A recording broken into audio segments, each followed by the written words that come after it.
हम तो ना भाषण देने वाले हैं, आड़ी और पारी हमने पाछड़े नाथने भी आवे, हमने खागड़ा के दाग भी लाने आवे और धनखड़ चीज के। जब देश में इस सत्ता को कोरोना से लड़ना था तो किसानों से सरकार लड़ रही थी, ये बात हमेशा याद रखी जाएगी।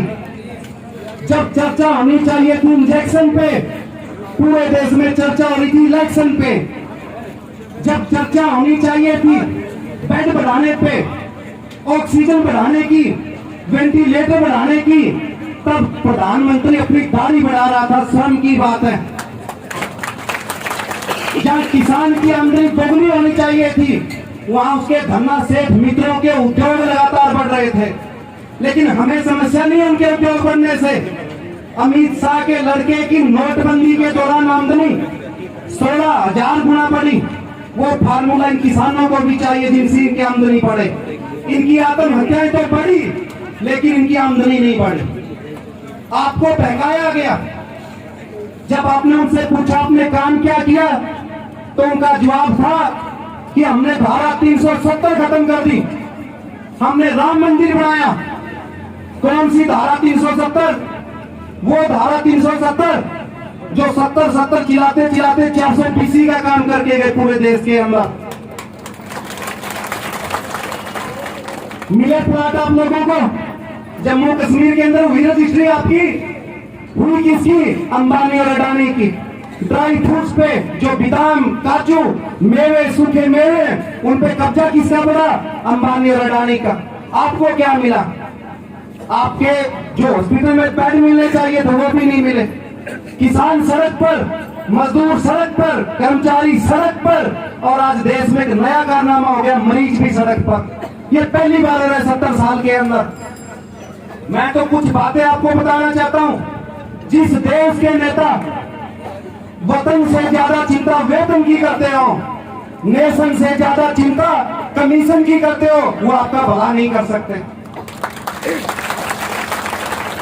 लोकसभा के अंदर 300 सांसद ऐसे हैं जिन्होंने काम धंधे में खेती बाड़ी दिखाया लोगों, खेती बाड़ी 300 सांसद, लेकिन आपकी आवाज उठाने वाला एक भी नहीं है। ये आपको सोचना पड़ेगा। हमारी लड़ाई असली मुद्दों की लड़ाई होनी चाहिए।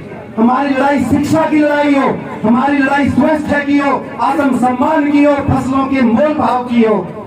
लेकिन हम बहक जाते हैं, कभी राम के नाम पर, कभी रहीम के नाम पर, कभी धर्म के नाम पर, कभी जाति के नाम पर, कभी अक्षत्र के नाम पे, कभी बिरादरी के नाम पर।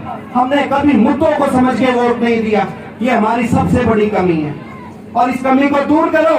यहाँ पे शैलजा जी भी आई, यहाँ पे दीपेंद्र जी भी आए, यहाँ पे अभय चौटाला जी भी आए, लेकिन हमने फिर भी सवाल नहीं पूछा सत्ता बदलने से क्या हो जाएगा। हम सत्ता नहीं बदलना चाहते, हम तो इस पूरे सिस्टम को बदलना चाहते हैं, पूरे सिस्टम को। आज जो इनेलो के अंदर, आज जो भाजपा के अंदर अगर कांग्रेस के आगे चुनाव लड़ेंगे, कल उनकी सरकार बन जाएगी, आपको क्या मिलेगा? लाठियां, गोली। इनको मानवता याद नहीं आई। पिपली के अंदर इनको मानवता याद नहीं आई, रोहतक के अंदर। और आज किसान बैठा सड़क पे तो खट्टर साहब कहते हैं कि मानवता के आधार पे उठ जाओ। क्यों उठ जाए? क्या आपका मानव धर्म नहीं है किसानों की समस्याओं को पूरा करे? और मैं तो कहना चाहता हूँ, आपके हौसले की दाद देता हूँ, सबकी लड़ाई आपने अपने कंधों पे लेके लड़ी है। जब कर्मचारी चुप था, जब पढ़े लिखे चुप थे, तो मेरे समाज के लोग, हल चलाने वाले लोग सड़कों पे बैठ के उनकी लड़ाई लड़ रहे थे। मैं एक बात आपको बताना चाहता हूं। जो चौधरी चरण सिंह जी थे, एक बार गाजीपुर के अंदर बोल रहे थे और उन्होंने कहा मेरी किसान कौम बड़ी भोली है, आज भी पिछड़ी हुई है, आज भी पीछे है। तो लोग पीछे से उठ के स्टेज की तरफ आ गए। कहता मैं कह रहा था भोली है, ये इतनी भोली है। मैं इस भोलेपन की बात नहीं कर रहा, मैं बात कर रहा था शैक्षणिक पिछड़ेपन की, राजनीतिक पिछड़ेपन की। आप लोगों को ये बात समझनी चाहिए, अपने बच्चों को पढ़ाना चाहिए। और दूसरा, 1962 के अंदर युद्ध हुआ चीन के साथ, और प्रधानमंत्री नेहरू जी ने आप लोगों से अपील की, पूरे भारत के लोगों से अपील की कि सोना, चांदी, आभूषण, गहने, अनाज सब कुछ दान करो, देश को जरूरत है। ये मेरी माताएं बहनें पीछे नहीं थी।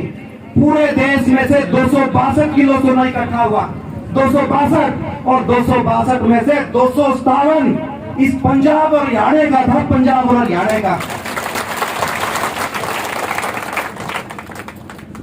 एक बात और ध्यान रखना, जो ये लोग हमने 1984 में सरदारों को अलग छोड़ दिया था, वो हमारे बड़े भाई हैं। हम उनको भरोसा दिलाते हैं, विश्वास दिलाते हैं कि आपके साथ अब ऐसा नहीं होगा, कंधे से कंधा मिलाकर खड़े होंगे, आंदोलन लड़ेंगे। आप सबने मेरी बात को ध्यान से सुना। आप सबका तहे दिल से एक बार पुनः फिर से आभार। राम राम सबको। हेलो, धन्यवाद।